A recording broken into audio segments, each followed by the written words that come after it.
menjangkau jauh itu sangat bagus, apalagi dengan media sosial sekarang ini. Makanya mungkin Bapak Ibu lihat di konten-konten saya, di Facebook saya, di TikTok saya, di Instagram saya pakai untuk apa?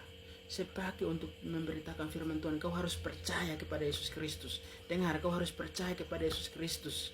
Karena dia adalah Tuhan semua orang, bukan hanya orang Kristen saja ya.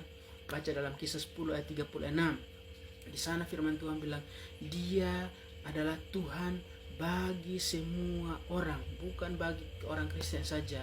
Makanya celaka orang-orang yang menolak dia, celakalah orang-orang yang maki-maki dia dan lain sebagainya. Kau celaka, pokoknya kau celaka. Kau kalau dengar khotbah ini, kalau dengar firman Tuhan ini, kau cepat-cepat ambil keputusan untuk bertobat. Sebab keselamatan itu hanya ada dalam Yesus Kristus.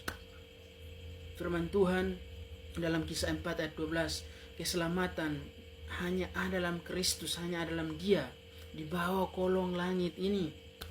Makanya Bapak Ibu yang terkasih dalam Tuhan Yesus Kristus, malam ini firman Tuhan datang kepada kita supaya kita percaya kepada Kristus. Kau harus percaya kepada Kristus, kau harus percaya kepada Yesus Kristus. Karena kalau kau tidak percaya kepada Yesus Kristus, kamu akan binasa. Nah, percaya yang seperti apa Bapak Ibu? Yaitu kita benar-benar menyerahkan hidup kita total kepada Yesus Kristus. Biarlah Roh Kudus yang Dia sudah meteraikan di dalam diri kita, Dia akan menolong kita, memampukan kita untuk kita tetap bertahan melewati segala sesuatu.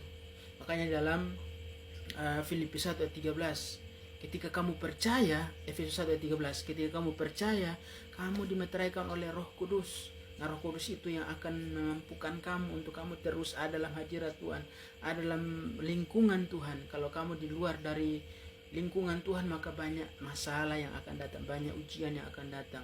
Tentu saja kita dalam Kristus juga akan ada ujian, cobaan dan lain sebagainya, tetapi satunya adalah kita akan diberikan jalan keluar.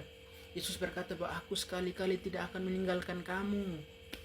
Dengar ini baik-baik Bapak Ibu, bahwa keselamatan hanya dalam Yesus Kristus. Kau harus percaya kepada Yesus Kristus. Kalau kau tidak percaya, kau akan binasa. Makanya firman Tuhan di sini ayat 23, dan ada seorang yang berkata kepadanya, Tuhan, sedikit sajalah orang yang diselamatkan.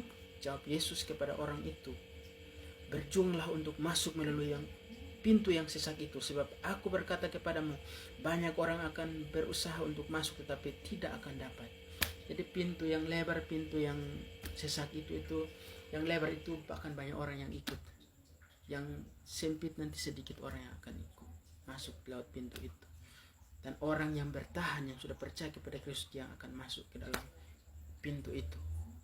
Jadi Bapak Ibu yang terkasih dalam Tuhan Yesus Kristus, firman Tuhan pada malam hari ini datang kepada kita supaya kita benar-benar berjuang untuk masuk lewat pintu yang sempit itu. Kalau kita tidak berjuang untuk masuk lewat pintu yang sempit itu, maka kita akan binasa selama-lamanya. Ingat, sekali surga tetap surga, sekali neraka tetap neraka. Keputusan ada di dunia ini. Kalau kau percaya kepada Kristus, maka keselamatan itu akan ada padamu dan kamu akan masuk surga. Ya, ingat itu baik-baik Bapak Ibu yang terkasih dalam Tuhan Yesus Kristus.